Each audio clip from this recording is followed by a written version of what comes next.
ঠিক আছে বাবা, আপনার যখন মনের এত দিনের খায়েশ, আমি এটা অপূর্ণ রাখবো না।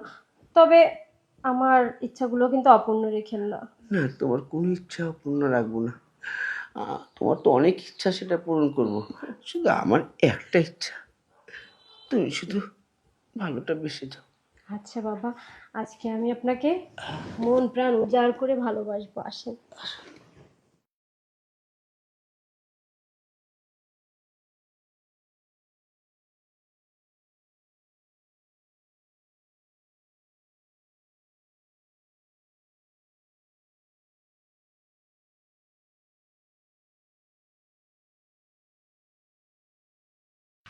এই তো এই তো সকাল সকাল চণ্ডীতলায় গিয়ে পুজো না দিয়ে তোমার টিকটক শুরু করে দিয়েছো। মানে টিকটক লাইকি কি যে তুমি পেয়েছো।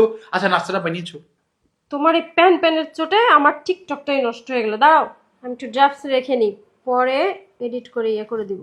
আমি আসলে ভেবে পাই না মাঝে মাঝে তোমাকে ডাবসে রাখবো কিনা। মানে কি যে করো, কোথায় সকাল সকাল আমি গদি ঘরে যাব, আমার নাস্তাটা রেডি করে দিবি, অসুস্থ বাবা তার সেবা যত্ন করবে না, তুমি যে কি করবে বুঝি না, কি করো বলো তো। হ্যাঁ, সকালে এই টাইমটা আমার একটু লাইভ করার দরকার ছিল, তুমি এখনই এসে বললাম একটু লাইভ বুঝাইতে পারছি না। মানে তুমি তোমার মোবাইলের লাইফ নিয়ে ব্যস্ত আছো আর আমি আমার লাইফ নিয়ে ব্যস্ত আছি।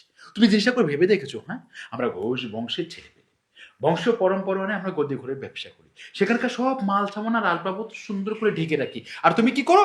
তুমি সেই বংশের, মানে সেই বংশের গিন্নি হয়ে তুমি তোমার ঢাকনা খুলে রেখেছো যাতে মশা মাছি পড়তে পারে। দেখো ভালো করে ঢাকো। ধুর, তুমি একটা খ্যাত আনকালচার, কিচ্ছু বুঝো না, টিকটকে ট্রেন্ড বুঝো, এই দেখো এগুলা কি। রাখো তো তোমার ট্রেনের খবর মারছো। হ্যাঁ, ও আমি খ্যাত বলি ব্যবসা করে বাবার ঐতিহ্যটা এখনো ধরে রেখেছি। আর তুমি কি করছো? তুমি সব ঢাকনা করে হাওয়ায় উড়াচ্ছ, মশা মাছি পড়ছে। আরে বলি যত্ন করে রেখো। মোবাইলের ভিতর মশা মাছি পড়ে নাকি? বোকা, আসলেই তুমি বোকা। আরে মোবাইলের মধ্যে না, পড়ছে তোমার ভিতরে। এই শোনো, বলো। আমি তো সকাল সকাল তর্ক করতে চাই না। আমি গদি ঘুরে যাচ্ছি, তুমি কিন্তু বাবার খেয়াল রাখো, বুঝতে পেরেছো? ও, বাবার খেয়াল রাখার জন্য তো বাসায় আরো লোকজন আছে, কাজের ছেলে টেলে আছে, ওরাই রাখবে। এই যে কেমন কথাটা বলো, এই কি ধরনের কথাটা তুমি বলো? মেজাজটা সকাল সকাল বিগড়ে যায় না? হ্যাঁ, আচ্ছা ঠিক আছে, আমি একটু টিকটক করে তারপরে যে বাবার খেয়াল রাখতেছি, সারাদিন খেয়াল রাখবো। তুমি টিকটকে ঠিকঠাক থাকতে পারো, সংসারে কোনো কাজ ঠিকঠাক মতো করতে পারো না, তাই না? করবো করবো। শোনো, অন্য কোনো কাজ করবা না করতে তোমার কিচ্ছু যায় আসে না। কিন্তু বাবার খেয়াল রাখো, বাবা কখন কি চায়, বাবার কি প্রয়োজন, বাবা কি খাবে, বাবা নাস্তা খাবে, বাবা কফি খাবে, বাবা কি দুধ চা খাবে, একেবারে পথে পথে খেয়াল রাখবে লক্ষ্মী। মনে থাকবে? আচ্ছা ঠিক আছে। ঠিক আছে, আমি যেন কখনো না শুনি যে বাবার কোনো অযত্ন হয়েছে। আমার কিন্তু ফিরতে লেট হবে। হ্যাঁ, ঠিক আছে, হ্যাঁ। বাবার সাথে তুমি মানিয়ে নিও নিজেকে। আচ্ছা। টিকটক একটু কমিয়ে করো রে বাবা, আসি। ঠিক আছে,